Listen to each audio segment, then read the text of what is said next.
نحمده ونصلي ونسلم على رسول الكريم. آج مسائل حج تمتع اور حج بدل. مسائل تمتع اور حج بدل یہ تو سب کو معلوم ہی ہے کہ حج کی 3 قسمیں ہیں، فراد اور تمتع اور قران. امام حنیفہ رحمۃ اللہ علیہ کے نزدیک قران افضل ہے، پھر تمتع، پھر افراد. اور قران افضل تو ہے، لیکن جس کی سیٹ بہت پہلے ہو جائے، اس کا لمبا احرام، اس میں رہنا مشکل ہوتا ہے، تو اس میں عمل کرنا انتہائی مشکل ہے، لہذا اس کو بھی تمتع کر لینا چاہیے.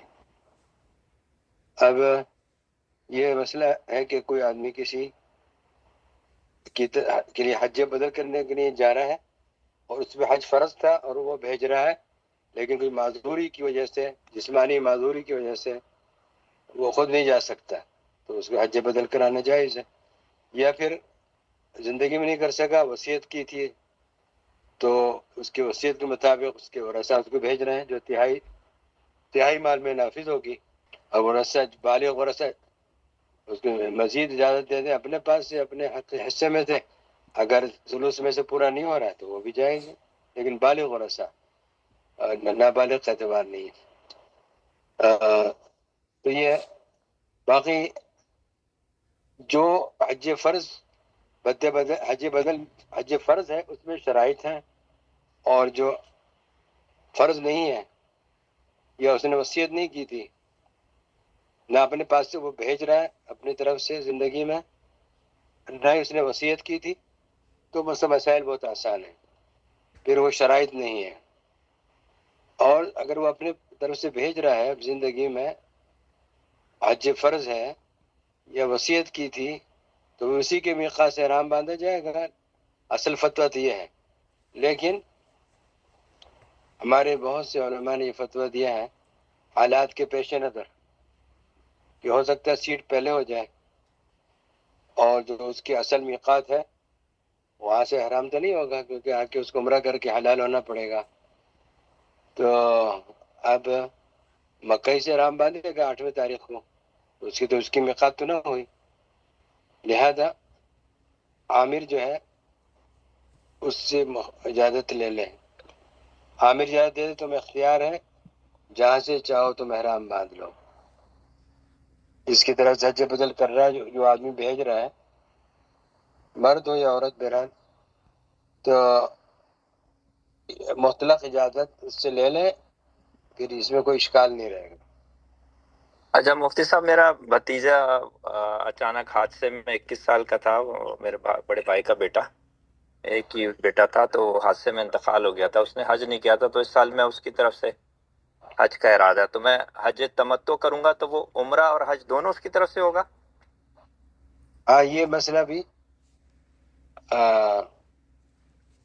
کیا کہتے ہیں، لکھا ہے ویسے بعض حضرات نے کہ مامور عامر کے حکم کی خلاف ورزی نہ کریں، لیکن کیونکہ وہاں مامور نہیں ہے نا، آپ تو جی اپنی جی، طرف انہیں سے اپنی طرف سے کریں، کر رہے وصیت ہیں نہیں کری تھی. جی ہاں. نا. ہاں، تو لہٰذا آپ اپنی طرف سے عمرہ کر سکتے ہیں، اس میں کوئی اشکال کی بات نہیں. اچھا آپ کے ٹھیک، لیے کوئی اشکال کی بات نہیں، کیونکہ نہ تو آپ بس اس کی طرف حج سے، میں پھر اس کی نیت کروں میں. ہاں حج میں اس کی نیت کرنا ہے. صحیح. جی، ٹھیک. جو شخص ہے وہ اسی کے خرچے پہ جا رہا ہو تو اس کو چاہیے کہ عمرہ بھی اسی کی طرف سے کرے، لیکن آپ کا مسئلہ آسان ہے کیونکہ آپ اپنے خرچے پہ جا رہے ہیں. اچھا جی، حج تمتع جو ہے یہ تو سب کو معلوم ہے، جو بھی تعلق رکھتے ہیں علم دین سے. عمرے کا احرام باندھ کے عمرہ کرنے کے بعد پھر اس کو قصر کر لینا چاہیے اگر بال بڑے ہیں، کیونکہ اس کو حلق میں کر لے گا تو پھر حج میں کچھ دن باقی ہوں تو پھر حلق بھی کر سکتا ہے. اور اگر حج بالکل قریب ہے تو پھر قصر کر لیں، مشین پھر آ رہے چھوٹے قینچی سے کر لیں، پھر اس کے بعد حج میں حلق کر لیں. لیکن اگر حلق کر لیا عمرے میں بھی تو بھی جائز ہے، کوئی حرج کی بات نہیں. اور عام طور سے تو جو عام مسئلہ ہوتا ہے کہ حج میں، حج و عمرہ اس میں حلق افضل ہے، جیسے نبی اکرم صلی اللہ علیہ وسلم نے 3 مرتبہ دعائیں فرمائی الگ کرنے والے کے لیے. پھر 8 ذی الحجہ کو جب احرام باندھا جائے گا مکہ المکرمہ سے، تو اس میں مینا جانے کے بعد مینا ظہر میں پڑھنی ہے، جا کر 5 نمازیں وہاں پڑھنی ہے. پھر جب سورج 9 تاریخ کو خوب پھیل جائے اچھی طرح، تو پھر عرفات روانہ ہو جائے. ابھی ایسا ہوتا ہے کہ حجاج کرام کے اختیار میں نہیں ہوتا، معلمین جو ہیں وہ رات ہی کو عرفات لے جاتے ہیں. تو یہ سنت کے خلاف ہے، لیکن حجاج کرام کے اپنے اختیار میں نہیں ہوتا. لہذا حجاج کرام کو یہ نیت کرنی چاہیے کہ اگر میرے اختیار میں ہوتا، ہمارے اختیار میں ہوتا، تو ہم سنت پہ عمل کرتے ہیں، کہ ہمارے اختیار میں نہیں ہے. تو کیونکہ معلمین کو رات ہی کو عرفات پہنچا دیتے. بہت سے قافلوں کا ایسا ہوتا ہے. حج تمتع اور قران جو ہے یہ آفاقی کے لیے ہیں، اور جو مکی ہے یا حلی ہے اس کے لیے جائز نہیں ہے تمتع اور قران. کیونکہ اللہ تعالیٰ نے فرمایا فمن تمتع بالعمرة الى الحج فما استيسر من الهدي فمن لم يجد فصيام 3 أيام في الحج و7 إذا رجعتم تلك 10 كاملة. آگے جو فرمائے نا اگلی بات ذلك لمن لم يكن أهله حاضر المسجد الحرام. امام حنیفہ رحمۃ اللہ علیہ کے نزدیک ذالک کا اسم اشارہ جو ہے وہ تمتع کی طرف ہے، اور امام شافعی کے نزدیک وہ ہدی کی طرف ہے، قربانی کی طرف ہے. امام حنیفہ کی جو رائے ہے وہ زیادہ قوی ہے، کیونکہ لمن فرمایا اعلیٰ نہیں فرمایا. اور اسی طرح صحابہ کے آثار بھی امام حنیفہ رحمۃ اللہ علیہ کے مذہب کے مؤید ہیں. تو تمتع قران مکی کے لیے جائز نہیں، اور حلی کے لیے بھی جائز نہیں ہے. اچھا جی، اب مسجد حرام کا اصل میں اطلاق حل پر بھی ہوتا ہے بعض صورتوں میں. مثال کے طور پہ حلی جو ہے بغیر حرام کے جب حج عمرے کی نیت نہ ہو تو مکہ میں داخل ہو سکتا ہے. تو معلوم ہو گیا کہ مسجد حرام کا حکم ایک طرح سے ہے. تمام احکام تو جاری نہیں ہوں گے، لیکن بعض احکام میں یہ حرم کی طرح ہے حل، کہ اس میں جیسے کہ اہل حل مکہ مکرمہ میں بلا حرام داخل ہو سکتے ہیں اگر حج عمرے کے ارادے نہ ہو. تو امام حنیفہ رحمۃ اللہ علیہ کے نزدیک حلی کا بھی وہی حکم ہے جو مکی کا ہے. جی،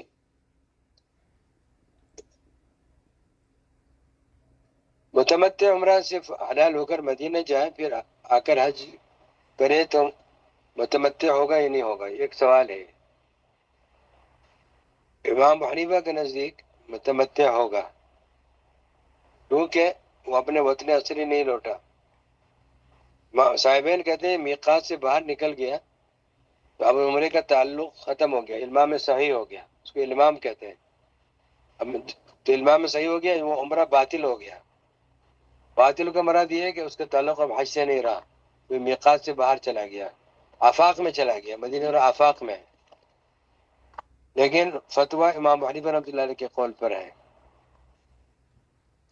عموماً عبادات میں فتویٰ امام حنیفہ رحمۃ اللہ علیہ کے قول پہ ہوتا ہے، اور قضاء میں امام ابو یوسف رحمۃ اللہ علیہ کے قول پہ ہے. اکثر مسائل میں امام ابو یوسف جو قاضی رہے ہیں وہ. اس طرح وقف کے مسائل میں بھی بہت عموماً فتویٰ امام ابو یوسف رحمۃ اللہ علیہ کے قول پر ہے. مثال کے طور پر ایک شخص نے کہا کہ میں یہ اپنی زمین کو مسجد بنا دیا، میں نے مسجد کے لیے دے دیا، مسجد بنا دیا. تو امام ابو یوسف کے نزدیک کو مسجد بن گئی، بنا ضروری نہیں ہے کہ اس میں دیواریں کھڑی کی جائیں، بس کہنے سے مسجد کا حکم لاگو ہو گیا. یہ لفظ کہنے سے ہی وہ وقف تام ہو گیا. امام حنیفہ فرماتے کہ نہیں، جب تک کہ وقف کے معاملے میں امام حنیفہ کا فرمان یہ ہے جب تک کہ قاضی جو اس میں فیصلہ نہ کرے یا وہ وصیت نامہ نہ لکھے مرنے سے پہلے تو بثلث میں جاری ہوگی وہ وصیت. یا قاضی اس نے وقف کیا اور قاضی نے فیصلہ دے دیا پھر وقف تام ہوگا ورنہ نہیں. لیکن اس مسئلے میں فتویٰ قاضی یوسف رحمۃ اللہ علیہ کے قول پر ہے، بس کہنے سے ہی وقف تام ہو گیا. تو اس طرح لیکن یہ عبادات میں امام حنیفہ رحمۃ اللہ علیہ کے قول پر فتویٰ ہے. تو جو شخص عمرہ کر کے مدینہ آ گیا تو اب اس کا عمرے کا تعلق باقی ہے، کیونکہ اصل تو یہ آفاقی ہے نا، عارضی طور پہ آیا ہوا ہے. تو اب یہ تمتع اس کا اسی عمرے سے تمتع بن جائے گا. اگر یہ واپس آ رہا ہے، حج کے قریب آ رہا ہے، حج کے احرام باندھے گا تو اس کا جو عمرہ اس نے عمرہ کیا تھا اسی عمرے سے اس کا تمتع ہو جائے گا. قربانی واجب ہے. اور الگ سے اگر عمرہ کرنا چاہے، الگ سے عمرہ کرنا چاہے تو وہ بھی جائز ہے، اس میں کوئی حرج کی بات نہیں.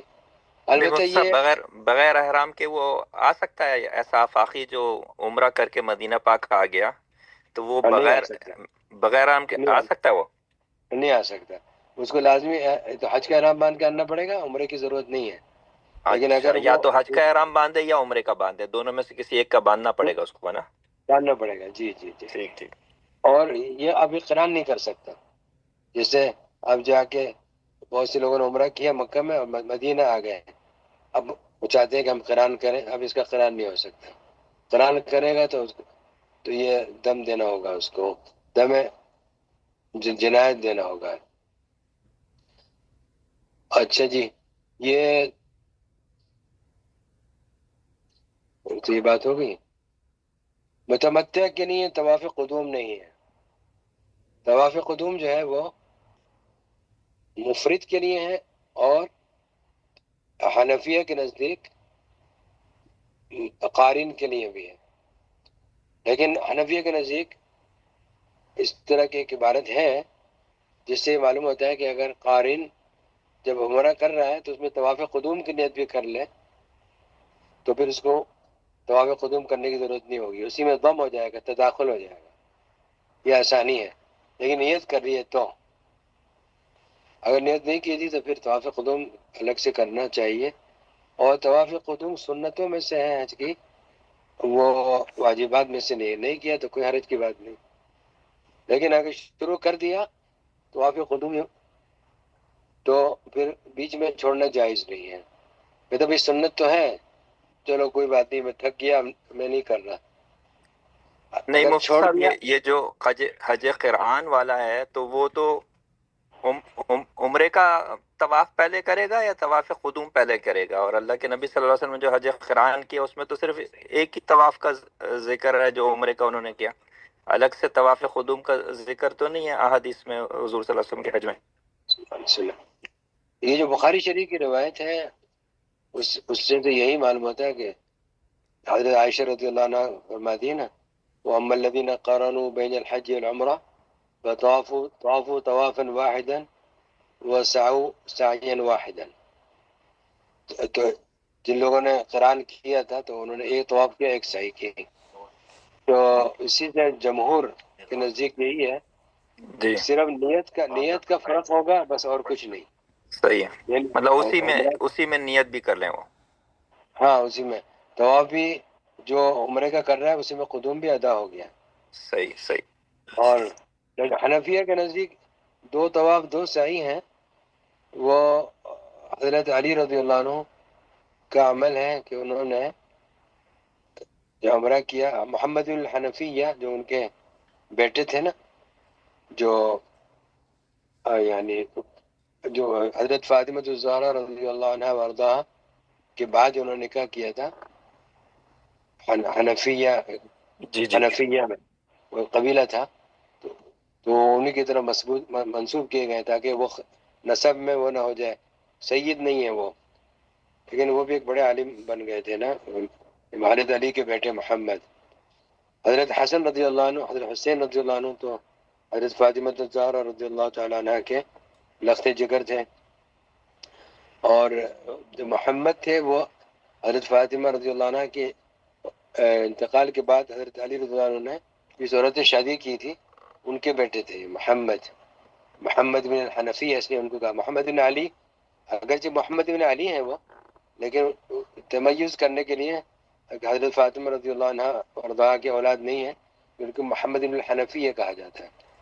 تو انہوں نے بیان کیا ہے کہ حضرت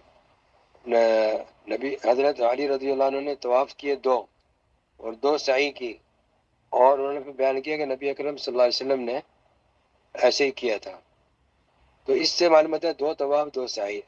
اگرچہ بخاری کی روایت نہیں ہے، بعض دیگر کتب حدیث میں ہے، اور جو دیگر حضرات نے اس پہ جرح کی ہے روایت پہ کہ یہ مجروح ہے روایت، لیکن بعض حضرات نے بعض روایات کو کے بارے میں لکھا ہے کہ اس کے راوی ثقہ ہیں. مزید میں اس کی تحقیق اور بھی کر رہا ہوں ابھی، کیونکہ آج کی کتاب چھپنے جا رہی ہے، تو اس میں مزید یعنی میں تحقیق میں لگا ہوں اس حدیث کی. جی بعض نے تو لکھ دیا کہ یہ بالکل روایت باطل ہے، ایسا ہے ویسا ہے، لیکن مجھے ملی ہیں بعض حنفیہ کے بارے میں بعض دلائل ملے ہیں جو اس کی تقویت بعض سندوں کی ہوتی ہے. باقی یہ جو حدیث ہے حضرت عائشہ رضی اللہ عنہ کی کہ جنہوں نے قران کیا انہوں نے 1 طواف کیا 1 سعی کی، یہ بھی اپنے ظاہر پر نہیں ہے، یہ بھی اپنے ظاہر پہ نہیں ہے، کیونکہ کم از کم 3 طواف ہیں. ایک طواف جو ہوگا پہلے ہوگا جس کو قران یعنی وہ قدوم اور عمرے کا اکٹھا تداخل ہو گیا، ایک تو وہ ہو گیا، ایک طواف زیارت ہو گیا، اور ایک طواف وداع ہو گیا. تو وہ حدیث کا ظاہر مراد ہے بھی نہیں. کم از کم 3 طواف ہیں. ایک طواف جو آگے کرے گا عمرہ اور قدوم کے میں ہو گیا ان حضرات کے نزدیک، جمہور کے نزدیک. دوسرا پہ طواف زیارت کرے گا، پھر طواف وداع کرے گا. تو ان کا یہ فرمانا تو اما الذین قرنوا بین الحج والعمرہ وطوافوا طوافا واحدا، تو یہ جو ہے اپنے ظاہر میں نہیں، ان سے مراد یہ وہ نفی فرمانا چاہ رہی ہیں کہ الگ سے طواف نہیں کیا، یہ مراد ہے. اور حنفیہ کے نزدیک یہ ہے کہ وہ 3 کے بجائے 4 ہو جائیں گے، بس یہ ہے. حضرت بن نوری صاحب رحمۃ اللہ علیہ نے معارف السنن میں اس سلسلے میں تقریباً 30 صفحات لکھے ہیں حنفیہ کی تائید میں، اور تقریباً 30 صفحات میں نے بھی اس کو نقل کیا اپنی کتاب میں، عربی میں ہے وہ پورے. جی اچھا جی. ایک عمرہ کرنے کے بعد دوسرے عمرے کرنے سے دوسرا عمرہ کرنے سے تمتع میں کوئی فرق نہیں پڑے گا. جی، اور اگر کئی عمرے بھی کر لے تو میرا تمتع ہی رہے گا، لیکن قران نہیں کر سکتا. اچھا یہ کیا کہتے ہیں، نبی اکرم صلی اللہ علیہ وسلم کے ساتھ بہت سے صحابہ احرام باندھ کے گئے تھے نا قران کا، تو ان کو حکم دیا تھا کہ اپنے قران کو تم عمرے میں تبدیل کر دو. اس میں حکمت عملی تھی، کیونکہ مشرکین مکہ عمرے کو اشہر حج میں بہت ہی بڑا گناہ سمجھتے تھے. تو نبی اکرم صلی اللہ علیہ وسلم نے ان لوگوں کی جہالت کی بات کو ختم کرنے کے لیے، اس پہ ضرب لگانے کے لیے، مٹانے کے لیے صحابہ کو حکم دیا کہ تم اس کو عمرے کے احرام میں تبدیل کر دو. اور جمہور کے نزدیک یہ حکم ان کے ساتھ خاص تھا. اب کوئی عمرے قران کے احرام باندھے تو اب یہ حکم نہیں ہے. جمہور کے حنفیہ شافعیہ مالکیہ کا یہ مذہب ہے. اور نبی اکرم صلی اللہ علیہ وسلم نے عمرے میں تبدیل نہیں کیا اپنے حرام کو، کیونکہ اب ہدی کا جانور اپنے ساتھ لے گئے تھے، اس لیے. باقی جو صحابہ ہدی کا جانور ساتھ نہیں لے گئے تھے مدینہ سے، ان کو حکم دیا کہ عمرہ میں تبدیل کر دو، تو ان کا تمتع ہو گیا تھا. اچھا یہ تمتع اور قران کسی نے کیا، اس کے بعد پیسے نہیں ہے، تو ظاہر ہے کہ وہ 3 روزے عمرے کے احرام باندھنے کے بعد حلال ہونے کے بعد رکھ لیں. اور 7 دن اذا رجعتم فمن لم يجد فصيام 3 أيام في الحج و7 اذا رجعتم. رجعتم سے کیا مراد ہے؟ امام حنیفہ کے نزدیک یہ ہے کہ اور امام احمد کے نزدیک بھی کہ جو حج کے اعمال سے فارغ ہو جائے تو بھی رکھ سکتا ہے مکہ میں بھی. امام شافعی فرماتے کہ نہیں، جو اپنے گھر واپس لوٹے گا تب رکھے گا، اس سے پہلے رکھنا جائز نہیں ہے. کیونکہ ایک روایت میں سبعۃ اذا رجع الى اہلہ او کما قال علیہ الصلوۃ والسلام، ایک روایت اس طرح کی ہے، وسبعۃ اذا رجع الى اہلہ، یہ بخاری کی روایت ہے اس طرح. تو اس کو حنفیہ اور حنابلہ نے اب استحباب پر محمول کیا ہے. اذا رجع الى اہلہ کو استحباب پر محمول کیا ہے، اور اپنے گھر والے میں جانے سے پہلے کہ مکہ میں کچھ دن قیام ہے رکھنا چاہ رہا ہے تو وہ رکھ سکتا ہے، جواز ہے. افضل سب کے نزدیک یہی ہے، اختلاف اس میں افضلیت کا ہے اور عدم جواز کا ہے. جی. اور کچھ صحابہ کے تابعین کچھ آثار ہیں جس سے حنفیہ کی تائید ہوتی ہے. متمتع اور مفرد کے لیے حج کی سعی حج میں جانے سے پہلے کرنے کا حکم ایک سوال ہے. جی. اگر متمتع ہے تو اسے ظاہر ہے کہ بال کٹوا کے حلال ہو گیا، اب حج کی صحیح پہلے کرنا چاہتا ہے تو ایک نفلی طواف کر کے وہ حج کی صحیح پہلے کر لے گا، جائز ہے. اسے جو اس وقت کرنا چاہیے جبکہ اس کو معلوم ہے کہ میرے فوراً واپسی ہے اور میں آؤں گا طواف زیارت کروں گا،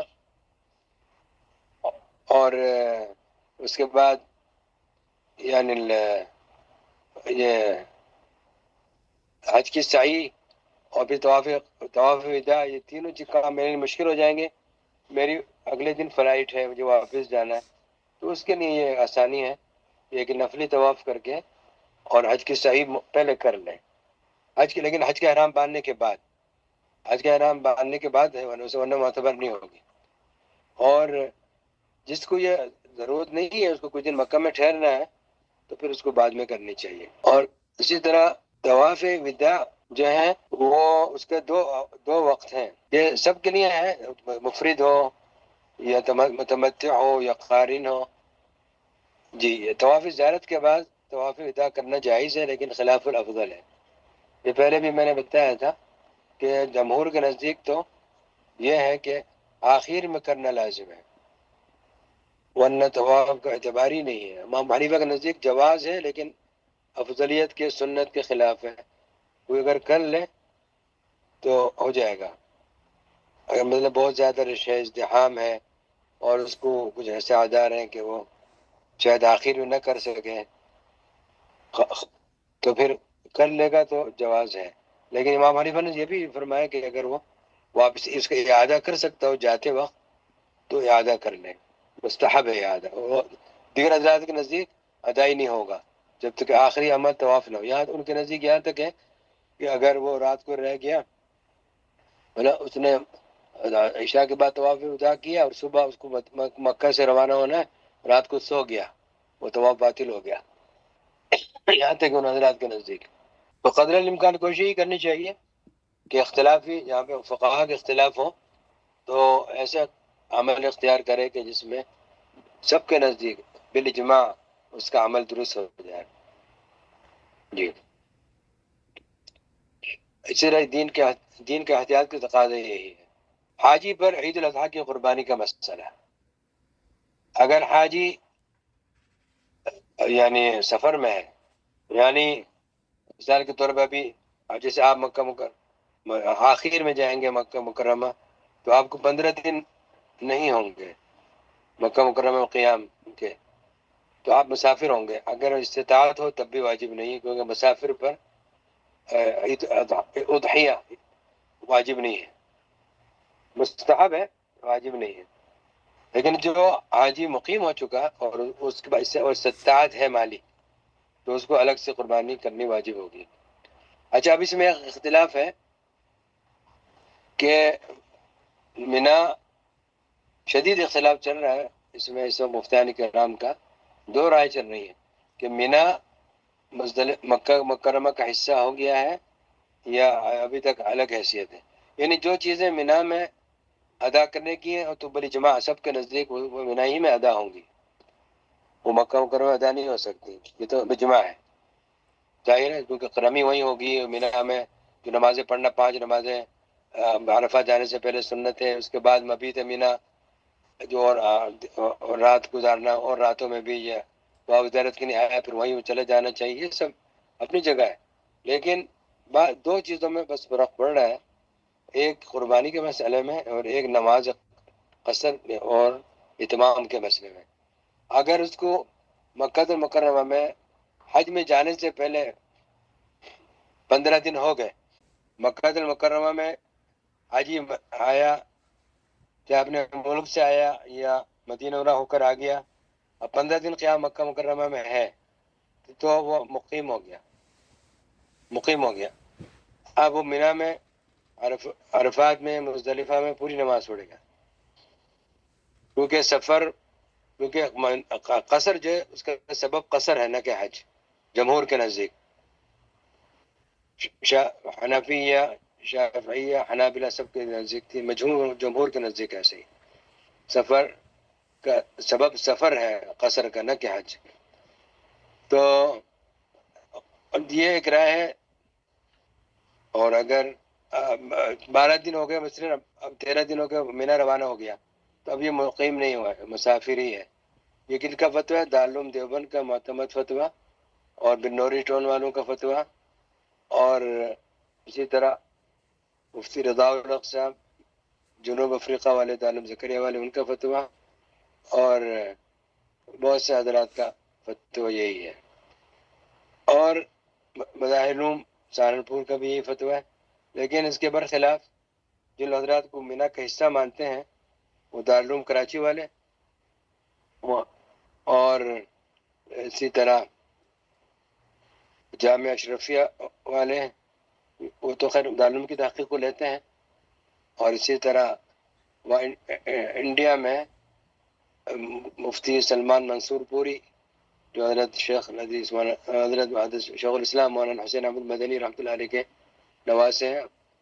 پہلے تو مظاہر علوم میں وہ مراد آباد میں ہوتے تھے، مدرسہ شاہی میں، اب دارالعلوم دیوبند میں ان کا تقرر ہو گیا ہے وہ، اور اگرچہ وہ دارالعلوم دیوبند میں ہے، لیکن جو فتویٰ ہے دارالعلوم دیوبند کا دارالفتہ کی طرف سے وہ فتویٰ یہی ہے کہ الگ ہے، یعنی لیکن اگرچہ مفتی منصور دارالعلوم دیوبند کے دارالفتہ میں آ گئے ہیں، ان کا موقف الگ ہے۔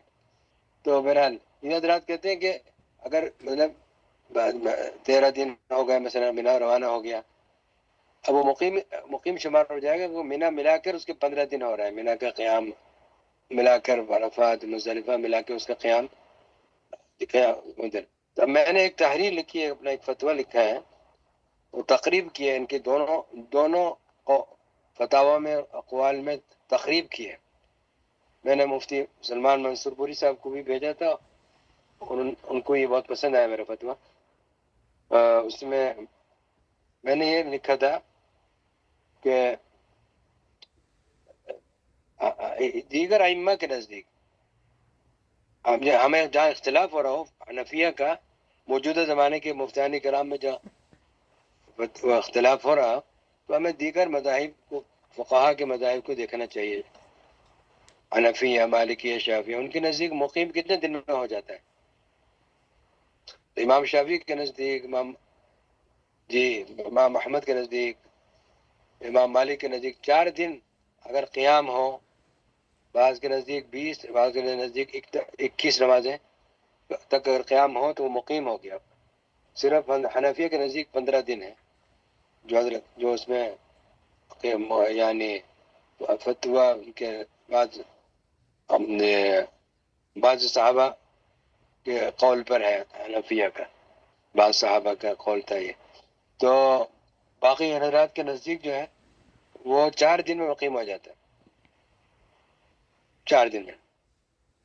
اور انہیں تینوں مذاہب میں غالباً امام احمد کا ہے کہ 21 نمازیں اگر پڑھ لیں، بعض کے نزدیک 20، یعنی 4 دن میں 20 نمازیں ہوتی ہیں، اور 21 نمازیں ہی پڑھ لیں تو وہ مقیم ہو گیا۔ تو اب ان کے نزدیک تو مقیم ہے، وہ 4 دن والا بھی مقیم ہے، ابھی کو 8 دن ہو رہے ہیں 10 دن ہو رہے ہیں تو بدرجہ اولا مقیم ہو گیا وہ. لہذا احتیاط اسی میں ہے کہ نماز جو ہے وہ اتمام کیا جائے مینا عرفات مزدلفہ میں. اور اس میں بھی احتیاط ہے کہ قربانی ابھی کرے اگر استطاعت رکھتا ہے تو. پھر یہ ہے کہ قربانی کرنے میں فائدہ ہی فائدہ ہے آخرت کا. بہت ہی عظیم عمل ہے وہ. سنت ابیکم ابراہیم، نبی کریم صلی اللہ علیہ وسلم مدینہ میں ہر سال قربانی کرتے تھے. وہ تو اجر عظیم ہے، ہر بال کے بدلے کی نیکی ملتی ہے. تو اور جو اس کے فضائل ہیں ظاہر ہے کہ اس کے پیش نظر کرنی ہی چاہیے، فائدہ ہی فائدہ ہے نا آخرت کا. تو بس 2 مسئلے میں فرق پڑتا ہے، ایک اتمام القصر نماز اور ایک قربانی کے. اور احتیاط کس میں؟ اتمام کر لے نماز میں، ٹھیک ہے نا. تو لہٰذا اتمام کر لینا چاہیے اور قربانی بھی کر لینی چاہیے، چاہے اس کو 15 دن مکہ مکرمہ میں ہوئے ہوں، سمجھے 8 دن ہوئے 10 دن ہوئے ہوں، لیکن کیونکہ دیگر ائمہ کے نزدیک 4 دن میں وہ مقیم ہو جاتا ہے. اور یہاں پر جو ہے وہ، لیکن اس طرح کہنے میں ذرا مجھے ایسا ہو گیا کہ اگر اس کو 12 دن ہو گئے مثلا اور باقی اگلے دن ملا کے منا کے آج کے جو 5 دن ہوتے ہیں نا، پہلے 7 دن ہو گئے مثلا، 8 دن ہو گئے مثلا، 8 دن مینا عرفات مزدلفہ پھر مینا کا مزید قیام، یہ 5 دن یہ ملا کے 15 دن بن گئے. تو سب تو ان کے نزدیک بھی وہ مقیم ہو گیا نا. ہاں لیکن اگر 4 دن ہو مثلا مکہ میں پھر حج میں چلے جائے تو ان کے نزدیک بھی، جو دوسرے قول والے ہیں ان کے نزدیک بھی وہ مقیم نہیں ہوگا، مسافر ہی رہے گا. جو مطلب یہ کہ دارالعلوم کراچی والا جو فتویٰ ہے نا، ان کے نزدیک بھی وہ مسافر ہی رہے گا. 4-5 دن ہوئے، 6 دن ہوئے، 7 دن ہوئے، مزید 5 دن، تو وہ 15 دن نہیں بن رہا ہے نا مینا جا رہے ہیں تو ان کے نزدیک بھی مسافر ہی ہے. اس صورت میں وہ مقیم ہو جائے گا ان حضرات کے نزدیک جو دارالعلوم کراچی کا فتویٰ ہے کہ وہ یعنی اتنا ہو کہ مینا اور عرفات ملا کر 15 دن بن جائے. وہ جب ہی ہو سکتا ہے جب مثال کے طور پہ 10 دن ہو گئے ہوں مکہ مکرمہ میں کم از کم، یا 11 دن ہو گئے ہوں، تو مینا وغیرہ کے سب مقام ملا کے اور پھر 15 دن بن جائیں گے. اس سے کم میں 4-5 دن ہوئے ہوں تو ان کے نزدیک بھی، سب کے نزدیک، دونوں طرف کی رائےوں کے مطابق وہ مسافر ہے، لہذا اس کو قصر نماز پڑھنی ہوگی اور قربانی بھی واجب نہیں ہوگی. تو اس میں ہم یہ نہیں کہتے کہ دوسرے مذاہب اربعہ کو دیکھیں، کیونکہ ان میں سب کا اجماع ہو رہا ہے. ہمارے حنفیہ کے مفتیان کرام کے اس میں اجماع ہو رہا ہے کہ بھئی وہ کیونکہ 15 دن مل کے ہو ہی نہیں رہے، ملا کے بھی نہیں ہو رہے، لہٰذا وہ مسافر ہے. تو دونوں حضرات کے نزدیک وہ مسافر ہے، لہذا وہ اتمام نہیں کرے گا، قصر نماز پڑھے گا، اور قربانی بھی اس پہ واجب نہیں ہوگی. یہ ابھی میں نے بتایا تھا کہ اگر متمتع عمرہ کرنے کے بعد میقات سے باہر چلے جائے، واپسی پہ اس کے لیے قران کا احرام باندھ کر آنا جائز نہیں ہے. جی اگر اس نے احرام کا قران باندھ لیا تو عمرے کے احرام کو فسخ کرنا اس پر ضروری ہے. پھر حج کے بعد عمرے کی قضا بھی کرے اور ایک دم بھی دے، یعنی جس عمرے کا رفض کیا تھا اس کی وجہ سے دم بھی دینا ہوگا اور عمرے کی قضا بھی کرنی ہوگی. مونت الناسک میں اس مسئلے کو واضح طور پہ بیان کیا ہے. وَكَذَا لَوْ خَرَجَ إِلَى الْآفَاقِ لِحَاجَةٍ فَقَرَنَ لَا يَكُونُ قَارِنًا عِنْدَ أبي حنيفة رحمه الله وعليه رفض أحدهما ولا يبطل تمتعه. تمتع کرنے والی عورت کو ایام شروع ہو جائیں، تو میں نے مسئلہ پہلے واضح کر دیا تھا، جو عمرہ نہیں کر سکی وہ عمرے کا احرام بند کے آئی تھی یہاں تک کہ عرفات جانے کے وقت آ گیا تو رفض عمرے کی نیت سے بال کھول کے کنگا کر لے گی، تو عمرہ اور رفض کرے گی، پھر حج کے احرام باندھ کے عرفات چلی جائے گی، اور اس کے بعد حج کے بعد عمرے کی قضا کرے گی کہ دم بھی دے گی. عمرہ کرنے کے بعد وطن اصلی اگر چلا گیا تو عمرے کا تعلق اس سے ختم ہو جاتا ہے، پھر وہ افراد تمتع قران جو مرضی حج کر سکتا ہے. لیکن وطن اصلی نہیں گیا، وطن اقامت چلا گیا، جیسے عارضی طور پہ لوگ مقیم ہیں کہیں پر بھی جسے ملازمت کر رہے ہیں، تو وہ وطن اقامت ہے، وہ مطلب اصلی نہیں ہے، عمرے کا تعلق باقی رہے گا۔ اب یہ ایک اور مسئلہ ہے، وہ یہ ہے کہ جو شخص اپنے اہل و عیال کے ساتھ جہاں رہتا ہے، مستقل رہنے کی نیت ہے اپنے اہل و عیال کے ساتھ، وہ وطن اصلی کے حکم میں ہے۔ مثال کے طور پہ جو لوگ مدینہ منورہ میں رہتے ہیں، زمانے سے رہ رہے ہیں، اور ان کی نیت یہی کہ ہمیں مدینہ میں رہنا ہے، ان کا کسی کا وطن پاکستان ہے، کسی کا انڈیا ہے، کسی کا جنوب افریقہ ہے، کسی کا کیا ہے، بہرحال مختلف ملکوں کے لوگ ہیں، لیکن مدینہ کی محبت میں رہتے ہیں کہ یہ زندہ رہنا، یہ مرنا ہے، اہل و عیال سب ساتھ ہیں، تو وہ ان کا وطن اصلی کے حکم میں ہے۔ وہ عمرہ کر کے اگر آ جائیں گے مدینہ منورہ تو ان کا وہ عمرہ باطل ہو جائے گا۔ باطل ہو جانے کا مطلب یہ عمرے کا تعلق اب حج سے نہیں رہا۔ اب یہ تین حج میں سے کوئی بھی کر سکتے ہیں، اگر تمتع کرنا چاہتے تو دوبارہ ان کو عمرہ کرنا ہوگا، اور اگر یہ قران کرنا چاہیں تو بھی قران کر سکتے ہیں، کیونکہ اس عمرے کا تعلق ختم ہو گیا، کیونکہ میقات سے باہر نکل گیا۔ جو صحابین کے نزدیک میقات سے باہر نکلنے سے عمرے کا تعلق حج سے ختم ہو جاتا ہے، علماء میں صحیح ہو جاتا ہے، اور امام حنیفہ کے نزدیک وطن اصلی لوٹنے سے۔ تو اب جب اس کو ان کے مدینہ کی مستقل رہائش جو ہے اہل و عیال کے ساتھ، اس کو جو ہم قرار دے رہے ہیں، اب اس کو ہم قرار دے رہے ہیں کہ وطن اصلی کے حکم میں ہے، تو لہذا امام صاحب کے نزدیک بھی علماء میں صحیح ہو گیا، اور وہ اب وہ عمرے کا تعلق حج سے نہیں رہا، اب وہ تینوں حج میں سے کوئی بھی حج کر سکتا ہے۔ اچھا مفتی صاحب، جو عرفات میں ظہر اثر کو ملانا صاحبین کے فتوے پہ احناف کر سکتے ہیں؟ اصل میں فتویٰ نہیں ہے اس پر ہمارے یہاں۔ اچھا، تو اب اس میں اصل میں بعض دفعہ بڑا عجیب سا ماحول بن جاتا ہے، کیونکہ خیمے میں سارے لوگ جماعت میں کھڑے ہوئے ہیں، آپ مخالفت کر رہے ہوتے ہیں جماعت کی بیٹھے ہاں ہوئے۔ ہاں، ایسے موقع پہ عمل کر لینا چاہیے، جی کیونکہ وہ شذوذ اچھا نہیں ہے نا۔ جی ہاں، خیموں میں مختلف اچھا قسم کے مذاہب، جی ہاں مثلا کہ مالکی بھی ہوں گے، شافعی بھی ہوں گے، حنبلی بھی ہوں گے، جی جی اور وہ سارے نماز پڑھ رہے ہیں، اور ایک جی دو چار آدمی یا 5-10 آدمی جی ہاں۔ شامل ہو رہے تھے، شذوذ ہو جائے گا یہ۔ اچھا، جس میں حضرت مفتی تقی عثمانی صاحب کا بھی ایک میں نے کہیں پڑھا تھا یا سنا تھا، وہ کہہ رہے تھے کہ حضرت عبداللہ بن عمر کا اثر اس میں موجود ہے جمع کرنے کا، یہ بات صحیح ہے؟ کیا؟ نہیں، وہ تو یعنی کیا وہ تو اصل حدیث موجود ہے نا، ہاں، نبی نہیں پاک صلی نہیں، اللہ علیہ حضرت وسلم۔ عبداللہ بن عمر رضی اللہ عنہ نے حضور صلی اللہ علیہ وسلم کے وصال کے بعد مطلب اپنی جگہ پہ جہاں بھی وہ تھے، انہوں نے ظہر اثر کو جمع کیا بغیر مطلب اس کے نا، یعنی یعنی مسجد عمرہ کے علاوہ، امام حج جی کے ہاں جی ہاں بغیر۔ جی ہاں، امام کے بغیر، جی ہاں جی، اگر یہ اثر ہے، میری نظر سے نہیں گزرا، تو پھر تو مزید تقویت ہو گئی، جی تو لہذا اس میں شروع نہیں کرنا چاہیے۔ اگر وہاں سارے حنفی ہیں تو پھر اپنے اپنے وقت پہ پڑھنا، لیکن اگر دیگر مذاہب کے لوگ بھی ہیں، اختلاف پیدا ہو رہا ہے، تو پھر ان کے اکثر ساتھ اکثر ایسا ہی ہوتا ہے، کیونکہ ہمارے حنفی مسلک کے بھی بہت سارے لوگ ہوتے ہیں نا، اہل حدیث ہوتے ہیں، دوسرے ہوتے ہیں، تو وہ ہر خیمے میں ظہر اثر نماز پڑھ ہی رہے ہوتے ہیں لوگ نا، اکٹھی۔ ہاں جی، پڑھ لینی چاہیے، کیونکہ ائمہ ثلاثہ کے نزدیک بھی جی جائز ہے، نہیں، اور صاحبین کے نزدیک بھی جائز ہے نا مفتی صاحب؟ جی ان کے نزدیک بھی جائز ہے، جی لہٰذا اس میں شروع نہیں کرنا چاہیے صحیح، ایسے موقع پر۔ حکمت عملی ضروری ہے نا، جی جی جی حکمت عملی ضروری ہے۔ صحیح صحیح، جزاک اللہ۔ اسی طرح وطروں کے مسئلے میں بھی، یہ جو حرمین میں وطر ہوتے ہیں نا، جی اب جی جی لاکھوں جی ہاں آدمی وطر پڑھنا ہوتا ہے، اور چند حنفی حضرات لاکھوں آدمیوں کے درمیان بیٹھے رہتے ہیں، یہ نکل جی کے جا رہے ہوتے ہیں، تو اس میں بھی مناسب نہیں ہے۔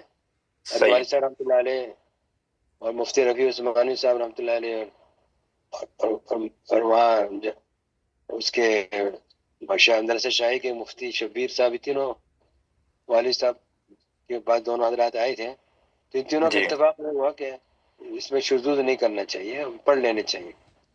تو مطلب ان کے طریقے پہ سلام پھیر کے پھر ایک رکعت کے ہاں، بعد پھر سلام پھیر لے۔